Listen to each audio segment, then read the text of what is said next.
अच्छा, राज्य की सरकार के साथ संकट क्या है कि राज्य की सरकार जिस भी पार्टी की है, जब वो पार्टी इलेक्शन लड़ती है तो इलेक्शन लड़ने के लिए पैसा कहां से मिलता है? कॉर्पोरेट हाउसेस से मिलता है, बड़े उद्यमियों से मिलता है। पर तो जग जाहिर सी बात है, अगर मोदी जी इलेक्शन लड़ेंगे तो अडानी कुछ तो हेल्प करेगा ना भाई, अडानी भी तो जिम्मेदार उसकी बनती है। और मान लीजिए अडानी ने कहा कि मोदी जी आप बहुत बढ़िया पीएम हैं, देश को ऐसे पीएम की जरूरत है, वो ये नहीं कहेगा कि मुझे ऐसे पीएम की जरूरत है, देश को ऐसे पीएम की जरूरत है, और इसलिए मैं आपकी पार्टी को इलेक्शन लड़ने के लिए 1000 करोड़ रुपए का चंदा देना चाहता हूं।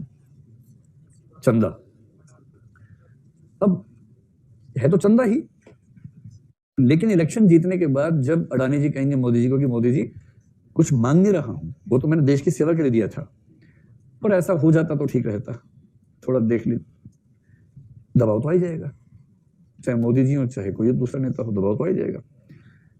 तो पब्लिक सेक्टर में सबसे बड़ा एथिकल कंसर्न ये होता है कि सरकार आम जनता से वोट और अमीरों से नोट लेके बनती है, और अमीरों के नोट गरीबों के वोट पर हावी ना हो जाए। पॉलिसीज बनाने में कॉरपोरेट्स की इच्छाएं हावी ना हो जाएं। दिल्ली में जो है, दिल्ली की सरकार आम आदमी पार्टी, उसका नाम ही आम आदमी पार्टी, और आम आदमी तो मजदूर होता है, वो उद्यमी तो होता नहीं है। इनको ये पता है कि ना इनको हिंदू के वोट मिलेंगे, ना मुसलमान के वोट मिलेंगे, ना इनको दलित के वोट मिलेंगे, ना यादव जी के वोट मिलेंगे, क्योंकि ये किसी ऐसी कास्ट या रिलीजन की बैकग्राउंड वाली पार्टी है नहीं।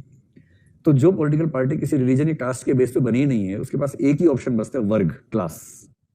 और अमीरों के पास कोई कुछ भी कर ले, वोट नहीं होते ज्यादा, क्योंकि अमीर बहुत कम है, बहुत कम है इसलिए अमीर है, बहुत ज्यादा होंगे तो अमीर कैसे रहेंगे, फिर तो बराबर हो जाएगा।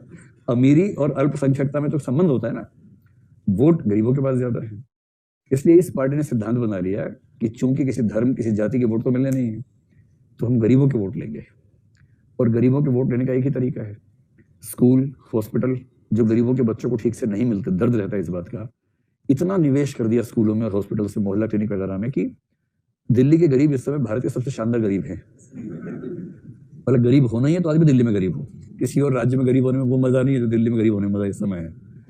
और क्या कर दिया, मिनिमम वेजेस एक्ट, पानी फ्री, बिजली फ्री, ये फ्री, वो फ्री, महिलाओं के लिए मेट्रो फ्री, वो सब तो कर ही दिया है। अच्छा, जो मोदी जी का मॉडल है वो कहता है कि यार तुम सब कुछ फ्री काहे कर देते हो, महिलाओं के लिए मेट्रो फ्री, क्या मतलब है, क्या महिलाएं बराबर की नागरिक नहीं है, ऐसा नहीं है, वैसा नहीं है।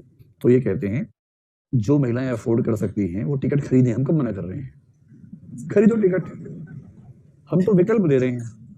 क्योंकि दिल्ली में कम से कम 20-30% आबादी उन महिलाओं की है जो दूसरों के घरों में नौकरी करती हैं, झाड़ू पोछा करती हैं, खाना बनाती हैं, गरीब महिलाएं हैं, और उनका वेतन कितना है, 2000, 3000, 4000, एक घर से 3 घर में काम करती होंगी तो 8000, 9000 मान लीजिए। जो महिला 8 से 9000 कमाती है और उसको मेट्रो या बस में जाना पड़ जाए, उसका कम से कम 2000 उसी में खर्च हो जाता है। आप 1 लाख में से 2000 मत देखो, आप 8000 में से 2000 देखो, उस महिला के लिए वो 2000 कितने भारी पड़ते हैं। और महिला के पैसे जो बचते हैं वो शराब नहीं खरीदती उससे, वो बच्चों की फीस भरती है, वो दवाई खरीदती है बच्चों के लिए। बाप के बचते हैं शराब खरीद लेता है, लेकिन जब माँ के पैसे बचते हैं तो पैसे का बेनिफिट सीधे सीधे उन बच्चों को मिलता है जो उसी घर में, जिनके ऊपर पैसा खर्च होना चाहिए।